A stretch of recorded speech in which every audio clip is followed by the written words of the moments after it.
آج ہم income tax ordinance 2001 کے جس موضوع پہ بات کریں گے اس کا عنوان ہے کیپٹل گین۔ کیپٹل گین کو section 37 of income tax ordinance 2001 deal کرتا ہے۔ جیسا کہ اس سے پہلے بھی ہم مختلف ویڈیوز میں ڈسکس کر چکے ہیں کہ انکم ٹیکس آرڈیننس کے تحت ہمیں 5 ہیڈ آف انکم بتائے گئے ہیں، اور ان 5 ہیڈ آف انکم کے تحت ہی ہم اپنی ریٹرنز فائل کرتے ہیں، اپنی اسٹیٹمنٹ آف انکم FBR کو بتاتے ہیں۔ تو پہلا ہیڈ آف انکم جیسے ہم پہلے ڈسکس کر چکے ہیں، انکم فرام سیلری ہے، دوسرا انکم فرام بزنس ہے، تیسرا انکم فرام پراپرٹی ہے، اور چوتھا جو آج ہم ڈسکس کر رہے ہیں انکم فرام کیپٹل گین ہے۔ تو کیپٹل گین بھی ایک ہیڈ آف انکم ہے، اور اس کے بارے میں بھی ہمیں ڈیٹیل سے سیکشن 37 جو ہے وہ بتاتا ہے۔ کیپٹل گین کیا ہوتا ہے؟ کیپٹل گین وہ انکم ہوتی ہے، وہ پرافٹ ہوتا ہے جو ہم کیپٹل ایسٹس کی فروخت کے اوپر اپنی اسٹیٹمنٹ آف انکم میں FBR کو بتاتے ہیں۔ تو کیپٹل گین جو ہے یہ کیپٹل ایسٹس کی فروخت کے اوپر بنتا ہے، اور ہم اس کا حساب کتاب جب ہم اپنی ریٹرن سبمٹ کروا رہے ہوتے ہیں FBR کے پورٹل پہ تو اس کو ہم بتا رہے ہوتے ہیں۔ مثال کے طور پہ ایک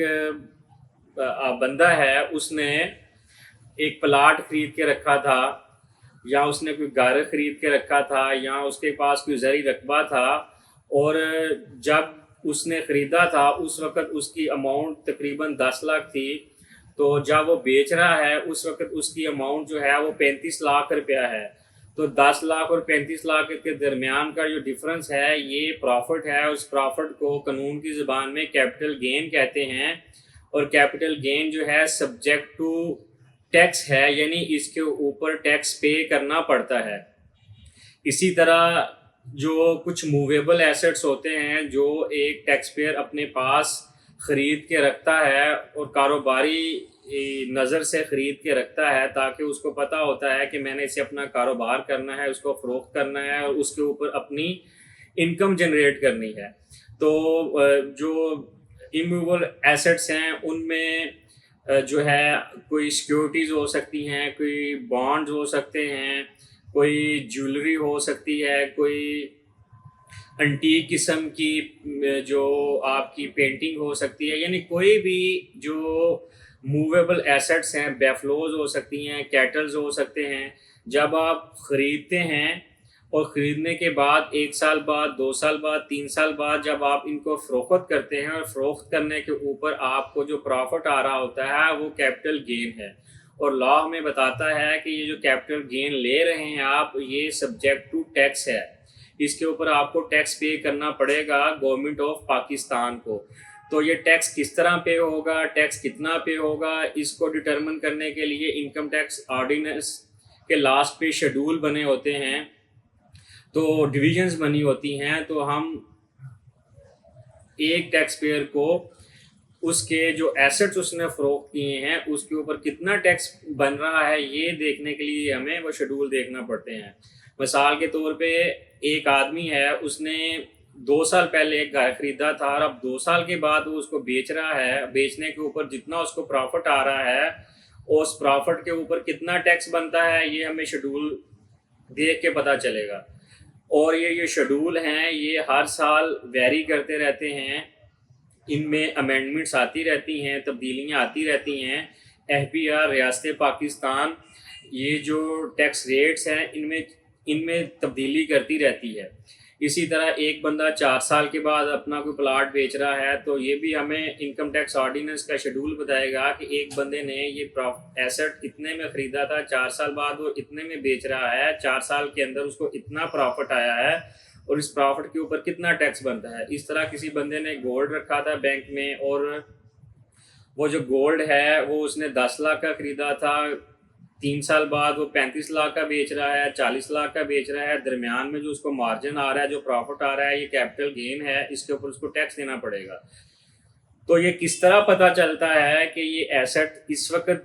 خریدا تھا اور یہ اس وقت بک رہا ہے، یعنی 4 سال بعد بک رہا ہے، اور اس کے اوپر اتنا کیپٹل گین آ رہا ہے، اور یہ کیپٹل گین جو ہے اس کے اوپر ٹیکس دینا پڑے گا۔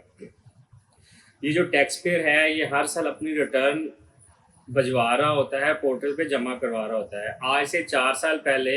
یعنی 2020 میں جب ایک ٹیکس پیئر نے اپنی ریٹرن پورٹل پہ جمع کروائی ہوگی تو اس میں وہ اپنے تمام ایسٹس جو اس کے پاس موجود ہوں گے وہ بھی ڈکلیئر کیے ہوں گے۔ تو جب اس نے ڈیکلیریشن دی ہوگی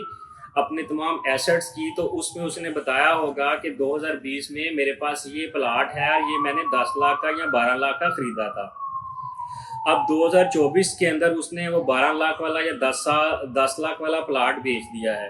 اور جب بیچ دیا ہے تو 2024 میں وہ اس کو ڈیلیٹ بھی کرے گا اپنی ڈیکلیریشن کی لسٹ سے، یعنی وہ اب دوبارہ اس کو نہیں بتائے گا کہ یہ پلاٹ میرے پاس موجود ہے، بلکہ FBR کے پورٹل پہ وہ انفارمیشن دے گا کہ اب یہ پلاٹ میں نے بیچ دیا ہے،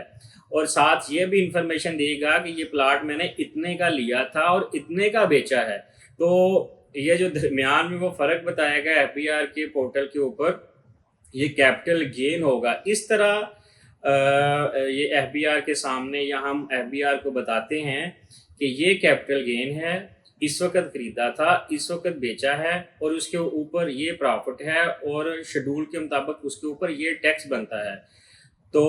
جب ہم اپنی ریٹرن جمع کروا رہے ہوتے ہیں اس میں ہم جو ایسٹس خرید رہے ہوتے ہیں وہ بھی ڈکلیئر کر رہے ہوتے ہیں، اور جب بیچ رہے ہوتے ہیں تب ان کی ڈیلیشن کر رہے ہوتے ہیں۔ تو اس لیے یہ چیز ریکارڈ پہ رہتی ہے کہ یہ چیز اس وقت خریدی تھی، اس وقت بیچی ہے، درمیان میں یہ پرافٹ ہے، اور یہ پرافٹ جو ہے یہ اس کے اوپر اتنا ٹیکس بنتا تھا۔